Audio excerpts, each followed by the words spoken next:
Happy Land, kawasan kumuh padat penduduk, berada di kota Manila, Filipina, memiliki makna kontras dengan kehidupan di dalamnya. Happy Land yang secara harfiah berarti tanah bahagia justru menyajikan ironi besar sebuah kenyataan hidup yang sangat jauh dari kata kebahagiaan. Happy Land, potret buram yang dibingkai dalam sempitnya ruang dengan para penghuni yang seolah hidup bertumpuk dan terhimpit di lingkungan yang seakan menolak kenyamanan dan kesehatan. Di tempat ini kesulitan hidup bukan hanya bagian dari kehidupan sehari-hari, namun telah menjadi nafas yang mereka hirup dalam setiap ruang pengap yang mereka huni.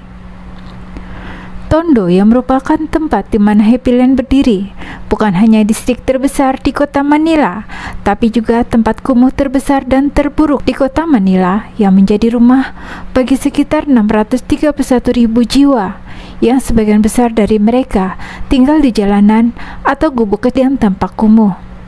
Happy Land memiliki tingkat kepadatan penduduk yang sangat tinggi. Di sudut tempat ini penuh sesak dengan bangunan darurat yang dibangun berdekatan tanpa ruang terbuka atau ventilasi yang memadai.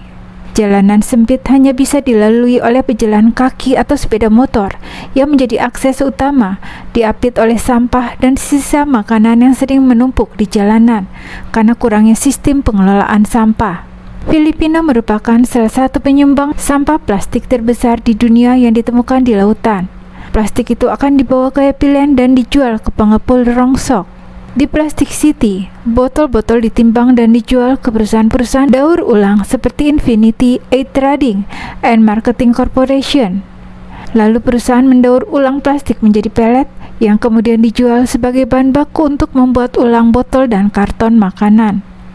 Lingkungan yang kumuh ini memperparah kualitas hidup, di mana aroma tidak sedap, polusi hingga kebisingan menjadi bagian kehidupan sehari-hari.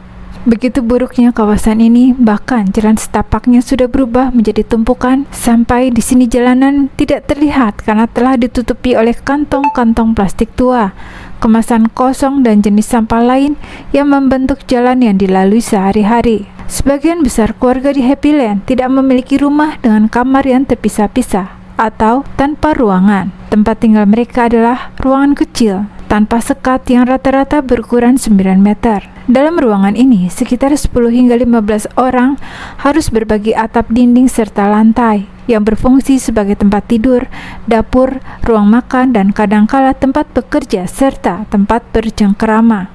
Ketika malam, lantai yang dipenuhi alas tidur tipis menjadi satu-satunya tempat beristirahat setelah bertahan hidup di luar.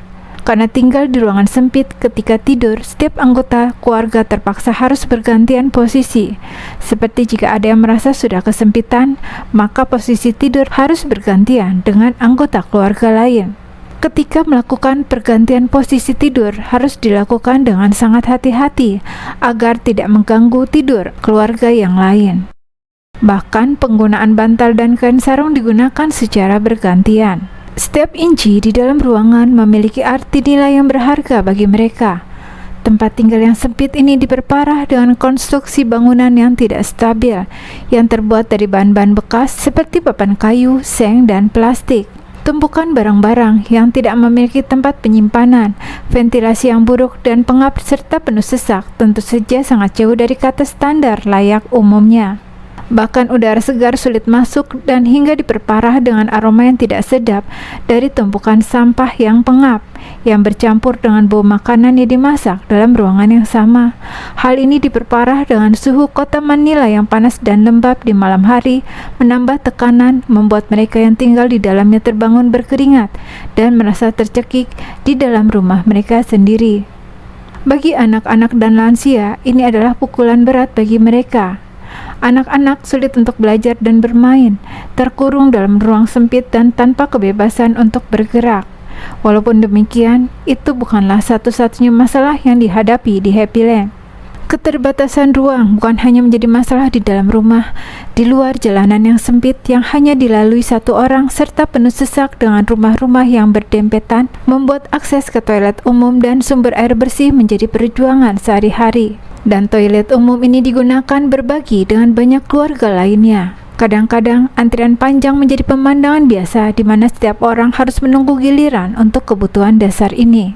Di sisi lain, air bersih menjadi kebutuhan yang sangat langka, di mana banyak penduduk yang kesulitan membeli air minum kemasan atau memasang pipa air bersih.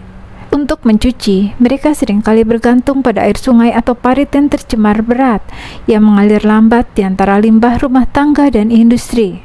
Akibat dari kemiskinan ekstrim yang terjadi di kawasan ini, muncullah solusi bertahan hidup dari kelaparan, yaitu pak-pak. Pak-pak merupakan makanan daur ulang yang diakibatkan tingginya biaya hidup di kota Manila, sehingga masyarakat yang berada dalam jeratan kemiskinan tidak memiliki pilihan lain selain memakan pak-pak.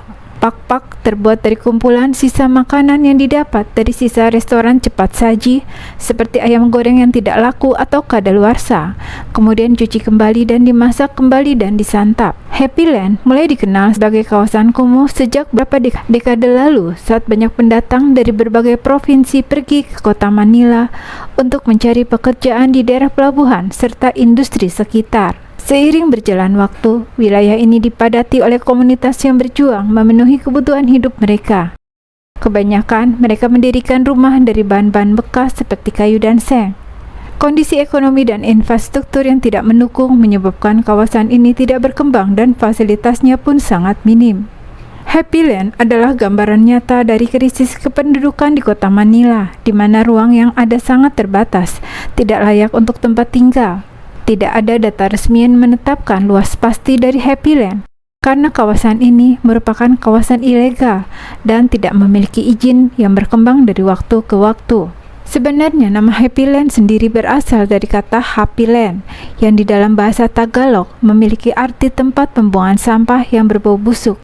Dan hal ini memang sesuai dengan kondisinya. Tetapi, kemudian kata Happyland berganti menjadi Happyland. Kemungkinan besar kata perubahan ini berasal dari percakapan bahasa Inggris yang terputus-putus antara penduduk setempat dengan pengunjung yang berbahasa Inggris yang menanyakan nama tempat itu. Kemudian, nama tersebut diterima oleh masyarakat untuk meredam ketidaknyamanan ketika mendengar nama asli tempat itu. Dengan demikian, kebahagiaan ironi nyata perjuangan manusia melawan keterbatasan ruang udara dan kehidupan dalam sebuah kawasan dengan komunitas yang terus bertahan meski pengapnya hari-hari mereka menguji batas kemanusiaan mereka. Pembangunan permukiman kumuh merupakan produk sampingan dari ketimpangan ekonomi dan kegagalan perencanaan kota. Inisiatif pembangunan perkotaan telah memprioritaskan perluasan komersial skala besar, sementara gagal menyediakan pilihan perumahan yang memadai bagi kelas pekerja.